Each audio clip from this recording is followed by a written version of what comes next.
పిఠాపురం పురపాలక సంఘం సభ్యుల పదవి కాలం నేటితో ముగిసింది. చివరిసారిగా మున్సిపల్ చైర్పర్సన్ గుండెపల్లి సూర్యావతి రామారావు అధ్యక్షతన కౌన్సిల్ సమావేశం జరిగింది. ఈ సమావేశంలో కౌన్సిల్ సభ్యులు మున్సిపల్ అధికారుల పనితీరుపై చర్చించారు.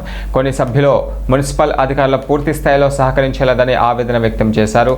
మున్సిపల్ కమిషనర్ కనకారావు సభ్యులకు కృతజ్ఞతలు తెలిపారు. సమావేశంలో chairperson Gundepalli Suryavathi Ramarao, vice chairperson Pachimalla Jyothi Appalaraju, అలాగే వైస్ చైర్పర్సన్ కొత్తపల్లి బుజ్జి పద్మజ మరియు 30 వార్డుల కౌన్సిలర్లకు సతితో కూడిన సన్మాన కార్యక్రమం నిర్వహించారు.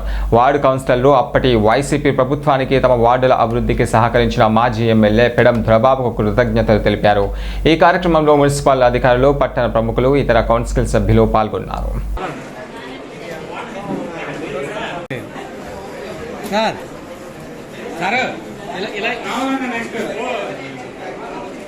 ఓకే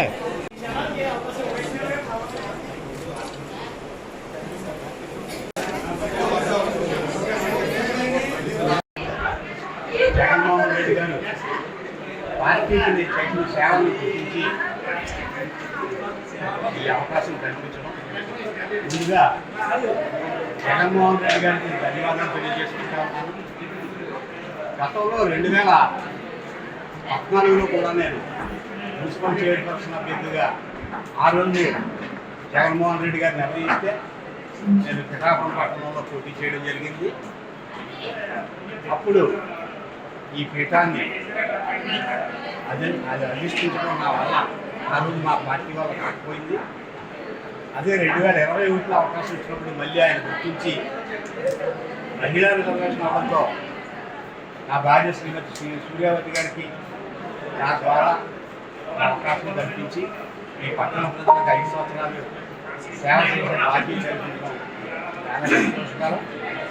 పార్టీలకు అతీతంగా 30 మంది కౌన్సిలర్లు, 2 కోఆప్షన్ సభ్యులతో కలిపి ఈ 5 సంవత్సరాల సుదీర్ఘ ప్రయాణంలో ఎంతో కొంత అభివృద్ధి చేసాం ఈ పట్టణాన్ని మా హయాంలో అనే ఒక సంతృప్తితోటి మిగిలింది.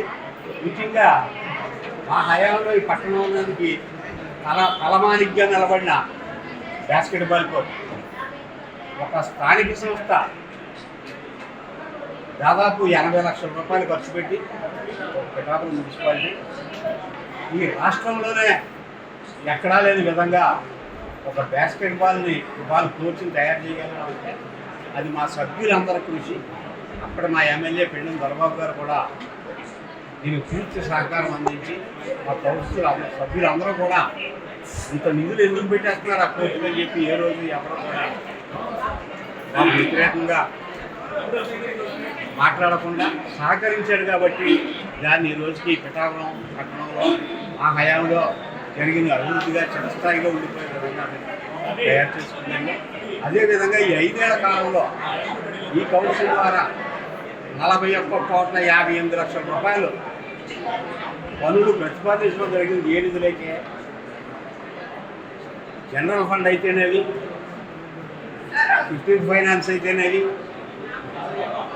పురా నిధులు అయితేనేవి, ప్రత్యేకంగా ఎల్ఆర్ఎస్ అండ్ ఈ నిధులు అయితేనేవి, మాకు వచ్చిన అన్ని రకాల నిధులు కలిపి మా హయాంలో 41,58 లక్షల రూపాయలు పనులు ప్రతిపాదించి ముందుకు తీసుకెళ్ళగలిగాం.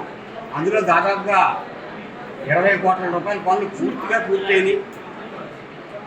మిగిలినవి దాదాపు అండర్ ప్రాసెస్ కొన్ని మొదలుపెట్టారు.